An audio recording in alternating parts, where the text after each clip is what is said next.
말씀은 디모데후서 4장 3절에서 5절까지입니다. 때가 이르리니 사람이 바른 교훈을 받지 아니하며 귀가 가려워서 자기의 사욕을 쫓을 스승을 많이 두고 또 그 길을 진리에서 돌이켜 허탄한 이야기를 쫓으리라. 5절 그러나 너는 모든 일에 근신하여 고난을 받으며 전도의 일을 하며 내 직무를 다하라. 아멘. 여기에 사도 바울이 그냥 십자가 이렇고 주님이 이렇고 하늘나라 이렇습니다. 그냥 설명을 하면 그러면 사도 바울이 크게 비난받을 일이 없는데 사역을 쫓아 스승을 많이 두는데 사적인 이유 때문에 자기를 구원할 수 있는 스승들을 많이 찾고 있는데 라고 시비 겁니다.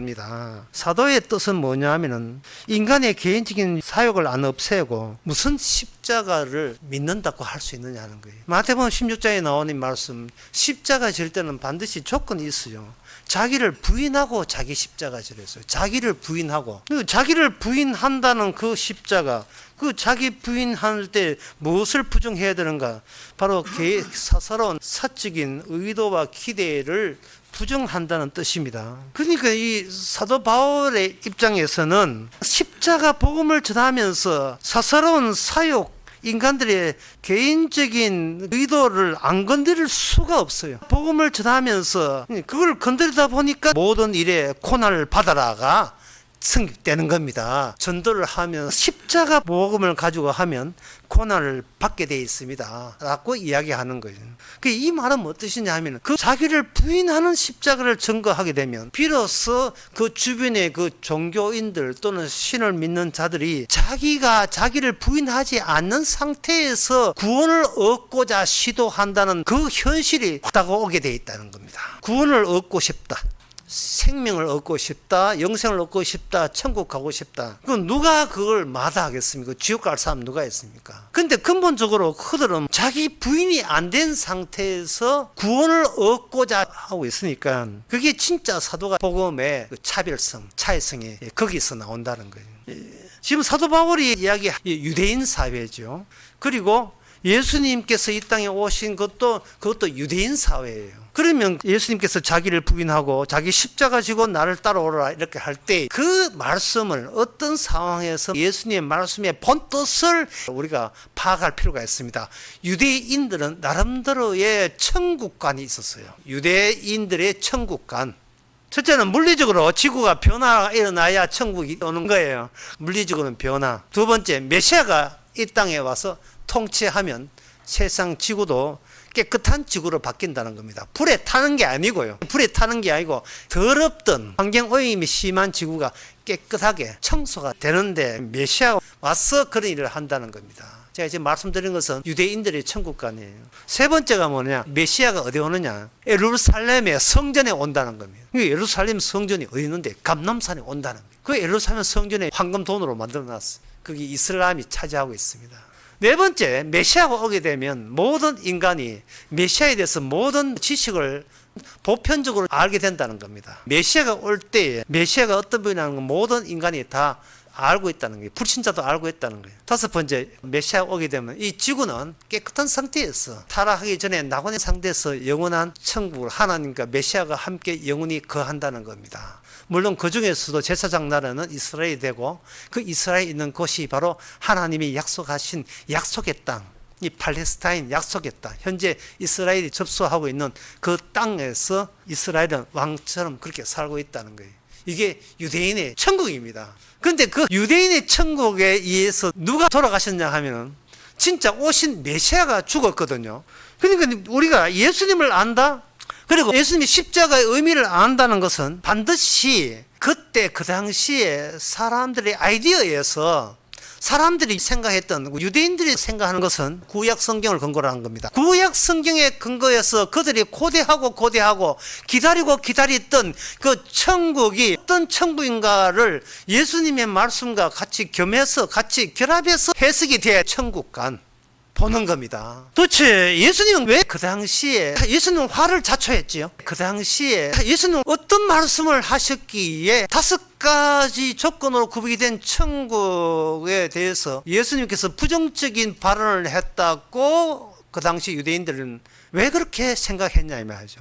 그 유대인들이 예수님을 보면서 구약 성경에 근거해서 예수님 말이 맞나 아니냐 틀리느냐를 비교한다면 오늘날 우리가 예수 믿는 사람들의 입장이 나 예수 믿어 할 것이 아니고 어디서부터 출발했냐 하면 유대인들이 갖고 있던 천국과 구약 성경을 전제로 해서 그 자리에서 예수님의 말씀을 다시 한번 보는 겁니다. 보게 되면 그 유대인들이 예수님에 대해서 화가 나고 예수님을 거부한 것에 대해서 우리가 납득이 되고 이해가 돼요. 그리고 그 유대인이 갖고 있던 그 천국, 유대인이 갖고 있던 그 신학을 누가 그걸 핵심적으로 완전 부정하고 있었냐 하면 바로 사울이라는 사람이었습니다. 그런데 오늘 성경에서 사울이 유대인들이 갖고 있던 모든 천국관과 신앙관, 여호와의 믿는 그것을 뭐라고 보냐 하면은 바로 사역, 개인적인 희망과 기대를 얻기 위해서 성경 전문가를 많이 두고자 하는 일이 일어나는데 기껏 그런 것은 자기의 길을 가려워하고 자기에게 필요한 것만 두고자 하는 예수님의 십자가의 원수들이 하는 짓거리다라고 이렇게 평한 거예요. 사울 본인이 그렇게 살아왔으면서 그 상황이 어떤 상황인가 너무 잘 아는 거예요. 그러면 사도 바울이 이제 예수님 만나고 새삼스럽게 복음 노선으로 들어왔는데 복음 노선으로 오면서 예수님이 말씀하셨던 그 해석, 유대인들이 그렇게 싫어했던 그 예수님의 말씀의 본 뜻을 이제는 사도 바울이 꿰뚫고 알게 되었다는 뜻입니다. 그게 뭐냐 하면 제자가 스승을 찾는 게 아니고 스승이 제자를 채용한다는 사실을 알게 된 거예요. 제자가 천국 가고 구원받고 영생 얻고 싶어서 제자가 어디 훌륭한 스승님 없는가 찾는 게 아니고 우리 스승 대신 주님께서 직접 자신의 뜻을 담을 제자들을 채택하는 거예요. 선택한 겁니다. 그 중에 한 사람이 세례 요한이에요. 세례 요한을 선지자라고 이야기합니다. 이 선지자의 특징 그리고 12제자의 특징은 미리 주님께서 그들에게 조건을 부여했습니다. 예수님의 제자는 지킬 자기 것이 더는 없다. 지킬 자기 것이 더는 없다. 개인적인 욕심을 싹을 잘라버리는 거예요. 하나님 저 이거 주시면 저 하나님께서 이렇게 하겠습니다. 그런 거래나 협상은 성립되지 않습니다. 사도 바울이 알게 된 것은 예수님의 십자가에 바로 생명이라는 겁니다. 이 말은 예수님을 거절하고 밀쳐버린 그 모든 사람들은 그 사람들이 여호와를 싫어하는 것도 아니고 여호와를 안 믿는 것도 아니고 하나님을 안 믿는 것도 아니고 성경 말씀을 무시하는 사람도 아니고 성경 말씀을 열심히 개인적인 구원에 대한 사역으로 전부 다 그게 한데 모이더라는 사실을 발견한 거예요. 이걸 알게 된 게 사울도 그렇게 살았으니까 내가 하나님에 대해서 지식과 정보를 많이 획득할수록 내가 구원받는데 보다 유리하다는 그런 생각으로 하나님을 믿었고 바리새인을 스스로 모셨고 서기관 말을 들었던 거예요.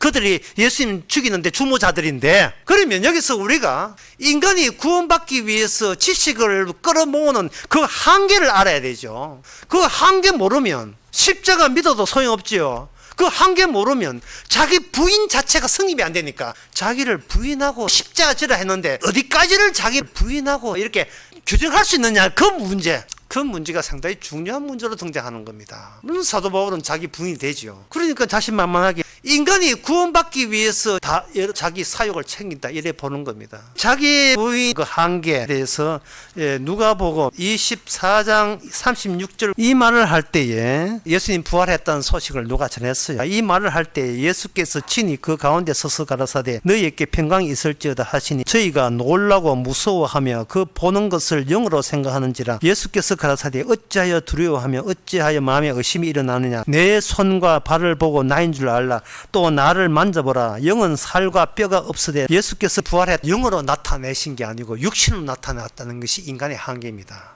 무슨 말인가 하면 인간은 육신을 가정으로 인간은 자기 육신을 보고 있는 그 한계를 인간이 못 벗어난다는 거예요. 다 같은 육신인데 위치하는 장소가 다른 세계에 속한 그 한계를 인간은 그것을 그쪽 세계로 넘어갈 수가 없어요.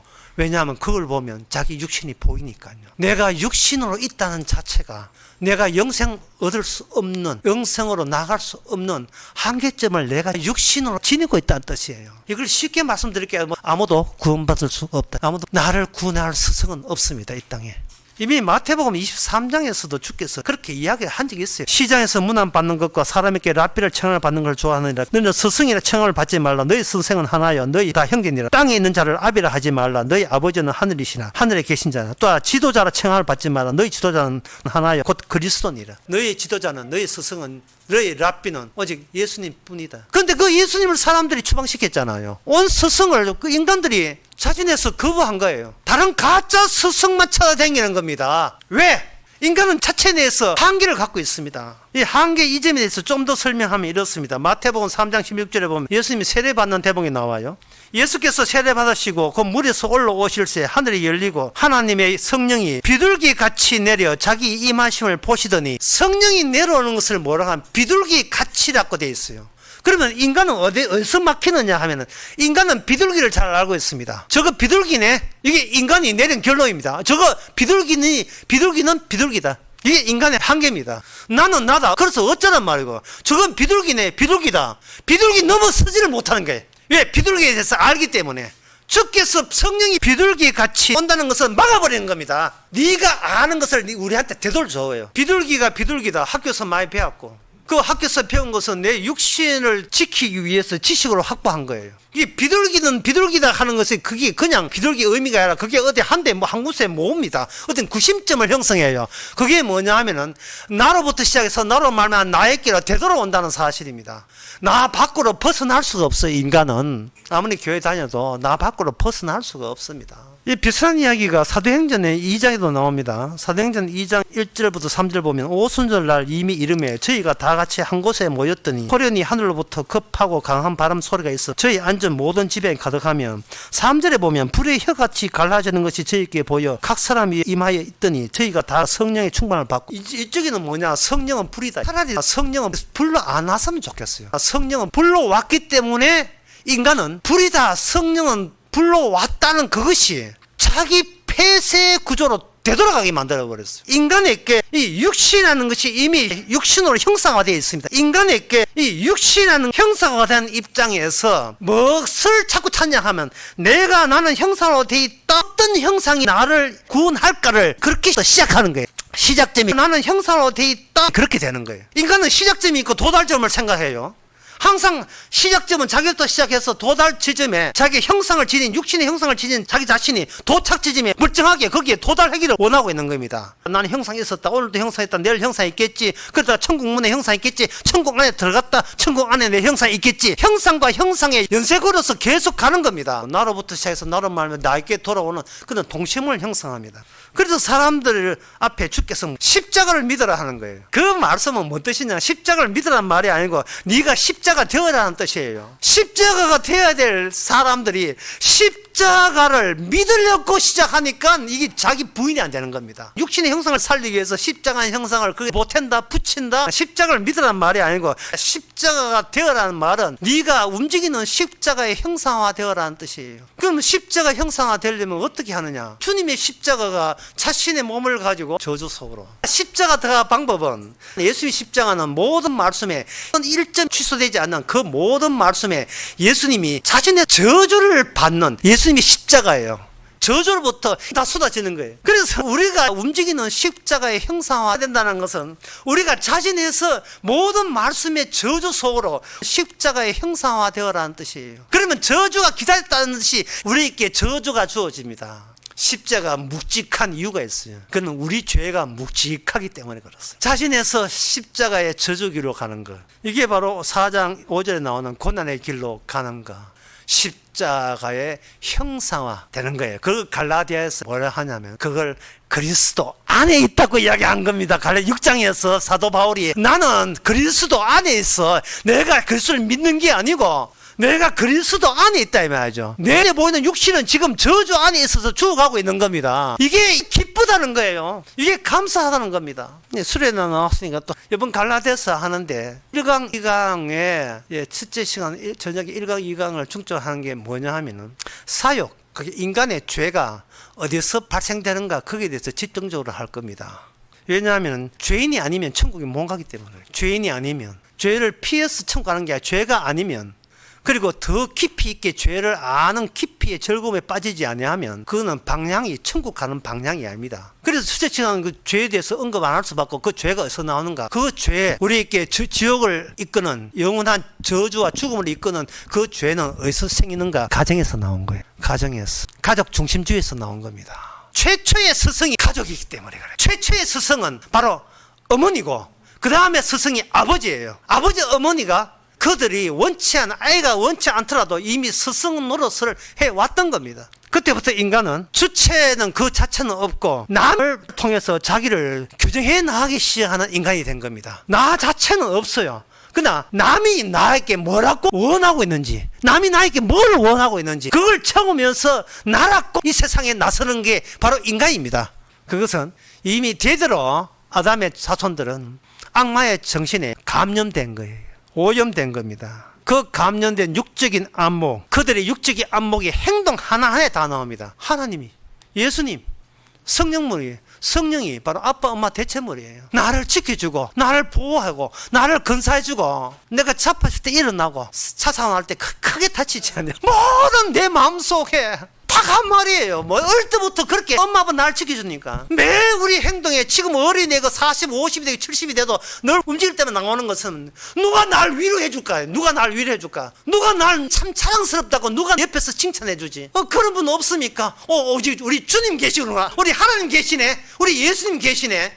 그게 바로 사역을 그대로 자기 부인이 안 된 상태에서 천국 가려고 시도하는 겁니다. 예수님께서 인간의 이런 사역, 악마에 오염된 감염된 사고방식이 꽉 차 있다는 것을 너무나 잘 알죠. 사역만, 자기의 개인적인 욕심만 있는 이 세상에서, 이 죽음의 세계에서. 그래서 제가 한번 구분해 봤습니다. 영적 사람의 특징은 첫 번째, 내 뜻대로 안 되게 하심.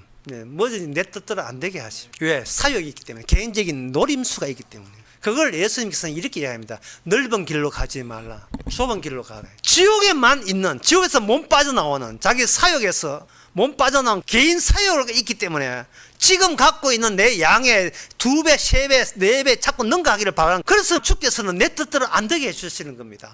주님께서는 의인이지만 죄인의 자리에 온 그 방향성, 그 속성, 그 성격, 그걸 우리한테 곱하기를 해버려요. 그러면 우리는 예수님이 자기를 부인한 그 자기 부인만이 우리에게 자기 부인으로 들어와서 우리가 십자가라는 게 고난의 길로 가는가, 십자가의 형상화 되는 거예요. 십자가는 믿는 게 아니고, 십자가는 믿는 것이 아니고 십자가 되어야 된다는 사실을, 십자가의 형상화로서 우리가 죄인 중에 괴수가 된다는 이 사실이 바로 천국 가는 모습인 것을 발견하게 하는 겁니다. 왜냐하면 아무도 자기를 저주받은 죄인이 이기를 원하는 자가 아무도 없기 때문에. 진짜 성도한테 성령이 와서 말씀의 완성이 폭발해버리면요, 미쳤나? 그런데 그 본인은, 성도 본인 말하죠. 말씀이 폭발하는데 내가 감당 못하겠다. 내가 어떻게 자제가 안 돼요. 말씀 폭발이.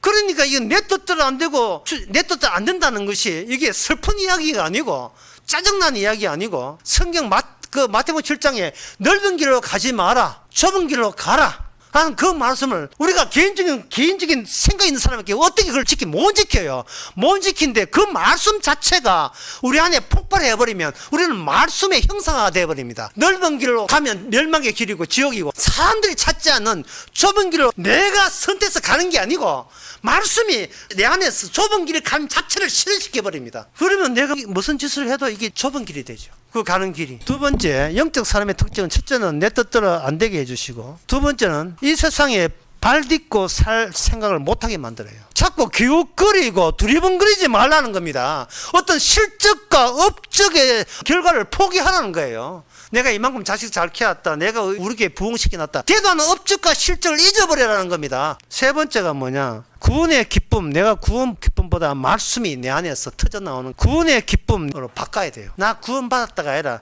이게 바로 하나님이 생각하는 자연스러움이에요. 주여 내 뜻대로 와 해줍니까? 네 뜻이 거기 왜 나와? 네 뜻이 거기 왜 나오는데?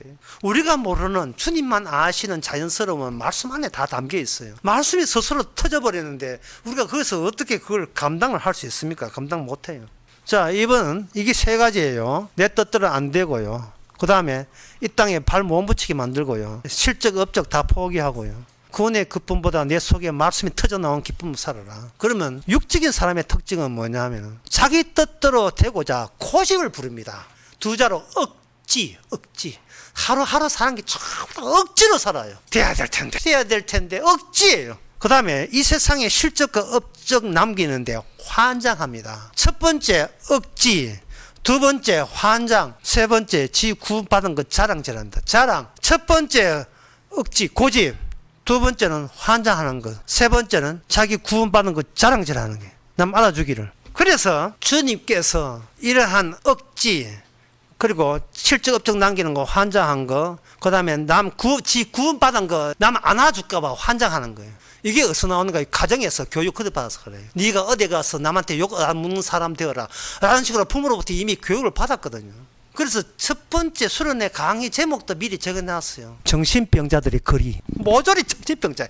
가정 자체가 정신병자를 양성한다기 때문에. 그러면 이 자연스러움에 대해서 예수님이 채택한 제자들, 선지자죠. 선지자들은 그러면 어떤 식으로 그 예수 그리스도를 드러냈는가? 중요한 것은 이겁니다. 인간 속에 하나님의 자연스러움이 누구나 들어있어요. 한쪽은 지옥 가는 자연스러움이 들어있고 한쪽은 천국 가는 자연스러움이 들어있고 그것은 우리가 관리 못합니다. 그냥 인간 속에 나올 수밖에 없어요. 그 둘 사이 사람 속에 들어있는 것이 본인도 누군지를 몰라, 뭐가 들어있는지 몰라요. 이 둘을 나란히 같이 만남의 장소, 만남을 주선한 것이 구약 성경에 나옵니다. 충돌의 순간이죠. 그게 열왕기상 18장에 나오는 바로 갈멜산의 대결이에요. 갈멜산의 대결. 850대 1입니다. 저쪽에 850명이에요. 왜 사람들이 찾는 넓은 길이 왜 멸망인 것을 확실히 보여줍니다. 그리고 이쪽에는 오직 한 사람이에요. 그러면 여기서 바알과 아세라 선지자들이 먼저 제단 쌓아놓고 그쪽에서 바알과 아세라에 내세우는 그 안에 들어있는 것이 그 바깥으로 그냥 튀어나오죠. 그게 자기 학대입니다. 자기 학대. 신이시여, 신을 잘 안다 이 말이죠. 신이시여, 내가 이렇게 신을 위해서 이 정도로 자기 학대하는데 좀 우리가 믿는 신이 정당하다는 것을 좀 편들어 주세요. 자기 부인이 안 돼요. 그렇게 복음 전해도 자기 부인이 안 돼요. 자꾸 하나님하고 자기하고 한패 먹으려고 합니다. 성경에 그게 나와요.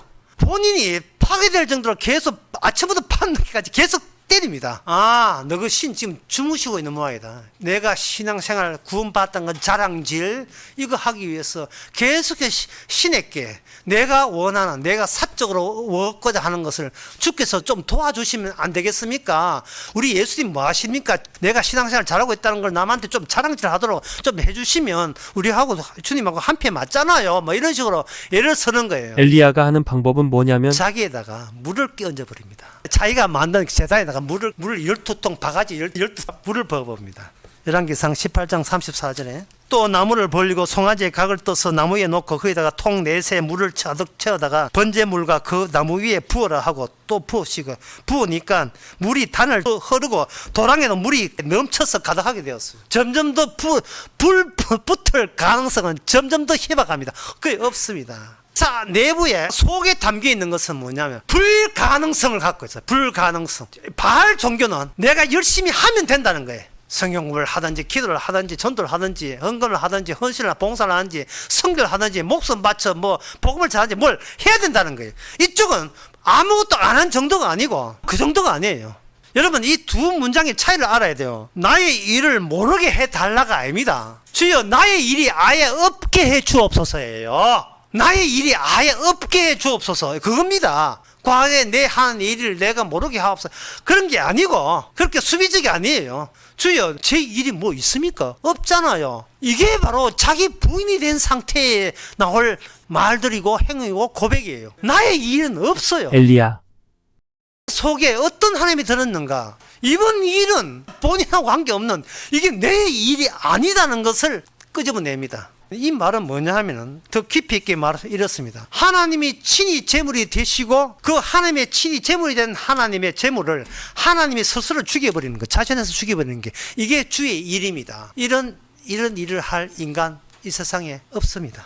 아무도 없습니다. 그러니까 우리가 불가능한 거예요. 모든 개인들은 자기의 사욕을 갖고 있는데 이건 본인이 나빠서가 아니라 어릴 때부터 가정에서부터 그런 식으로 자라났고 양육받았기 때문에 그렇습니다. 여기서 그 영적인 사람에게 정말 우리 인간으로는 감당 못할 이야기를 사도 바울의 입에서는 편하게 계속 나와요. 우리로서는 감당 못할 이야기를 아까 말씀 다시 해보겠습니다. 비둘기와도 우리는 비둘기를 알기 때문에 비둘기 그 너머 있는 영적 생애에 대해서 막혀 있어요. 불이 왔기 때문에 불이 와야 성령인 줄 알고 생각하는 그 잘못된 생각. 여기에다가 예수님께서 요한복음 8장 이야기를 하면은 정말 기절초풍할 간이 찾아오게 됩니다. 요한복음 8장 56절.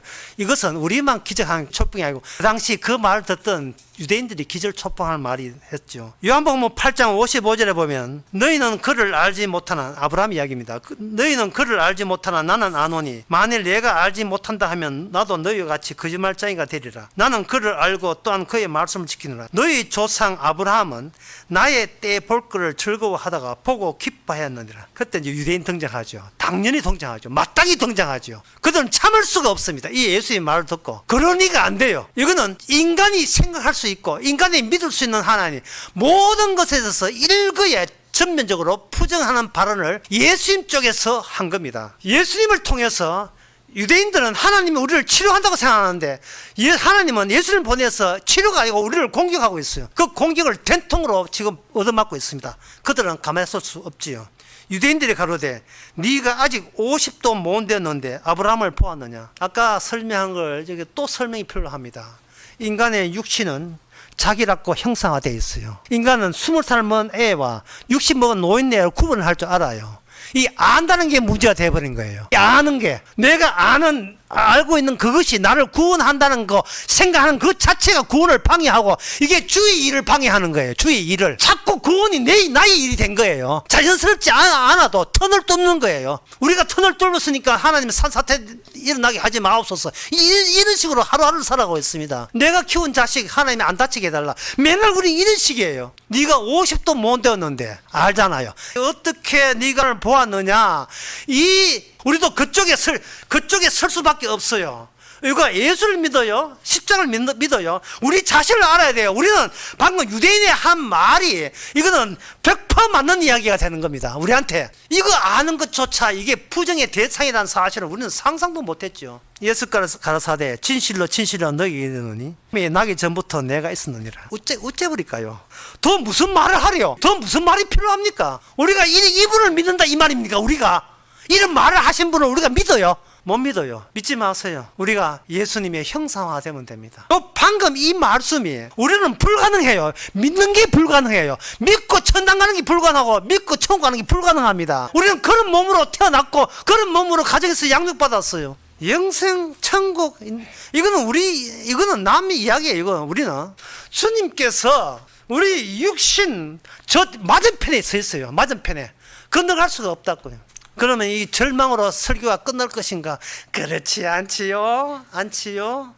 우리 내부에 육신, 방금 유대인이 있어요. 유대인은 모든 인간의 공통성을 갖고 있기 때문에 우리가 유대인에 보면 돼요. 유대인은 안에 자기 육신을 붙들고 이 육신을 천국가이라는 그 도달점에 가려고 합니다. 그런데 주님은 주님 나름대로의 시작점이 있고 주님은 도달점이 따로 있어요. 인간은 나부터 시작한 시작점과 그리고 그걸 천국에 집어넣는 도달점을 계산해서 우리는 교회에 나와서 예수 믿습니다 라고 하는 거예요. 예수 믿는다는 지식을 처음으로서 구원받고자 하는 겁니다. 자기 부인이 전혀 안 돼요. 그걸 이야기하는 스승을 자기 개인적인 스승으로서 자꾸 취득을 하고 성경 전문가니까 좀 배우겠습니다 이래 나와요. 자기 부인이 안 된 상태에서. 주님은 시작점이 뭐냐면 자기 부인부터 시작했어요. 십자가부터 시작합니다.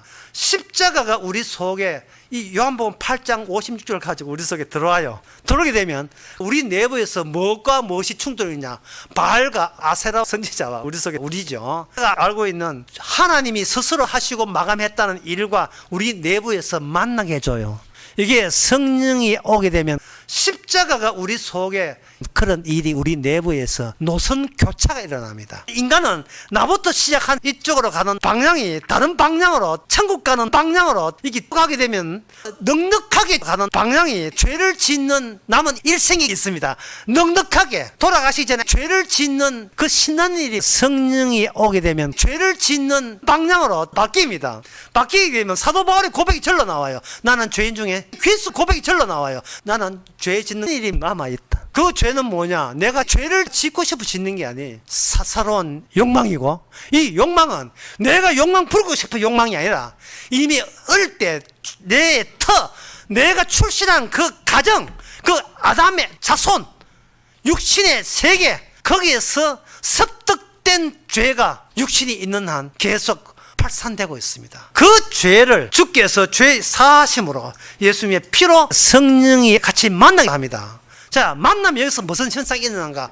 바닥에는 피가 부르는데 세상에 거친 삶을 살면서 돈벌이 한다고 계속해서 어떻게든 밥 먹고 살아야 되잖아요. 이 거친 삶 속에서 어떻게든 살아야 되지 않습니까? 거기에서 습득된 죄가 육신이 있는 한 계속 발산되고 있습니다. 이 거친 삶 속에서 습득된 죄가 육신이 있는 한 계속 죄 짓는 거기에 주께서 시작해서 알아서 주께서 죄를 다 처리하시고 주께서 다 이뤘다 마감하시고 우리께 영생을 얻는 십자가가 형상화된 네 육신 속에 죄 짓는 십자가 들었다. 네가 하는 그거 모든 것이 죄 짓는 것조차 주의 일인 것을 드러내는 그 성령이 매일같이 육신이 있는 한 일어납니다. 그게 남들 보기엔 고난이지만 사도 바울은 말합니다. 살아 이 세상을 죽음의 벽을 뚫고 가면서 죽음의 육신이 있는 세상의 거친 단면을 보면서 평생을 보내라. 사람들은 저런 식으로 사육을 쫓는구나. 사람들은 저런 식으로 자기 정당화하는구나. 사람들은 저런 식으로 자기 자랑질을 하는구나. 사람들은 저런 식으로 자기 행위로 저렇게 지옥 가면서 선당한 줄 착각하고 있구나. 그걸 보면서 육신이 죄 짓는 것조차 주의 일인 것을 드러내는 영생을 얻는 십자가가 그것을 온몸으로 만끽하는 감사와 기쁨이 넘치게 되는 겁니다. 그 기쁨이 이 세상의 어떤 어려움도 이겨내게 만드는 겁니다. 기도하겠습니다. 하나님의 아버지, 주님의 말씀한 자연스러운 뭔지를 제대로 받아들이게 하옵소서. 모든 게 억지였고 모든 게 미친 짓이었습니다. 우리 잘못은 아니지만 죄 속에서 빠져나오지 못하고 죽음 속에서 빠져나오지 못하고 생명이 미리 마중 나와서 이끌어 주시는 그 일에, 그 주의 일방적 일에 감사하는 저희들 되게 하옵소서.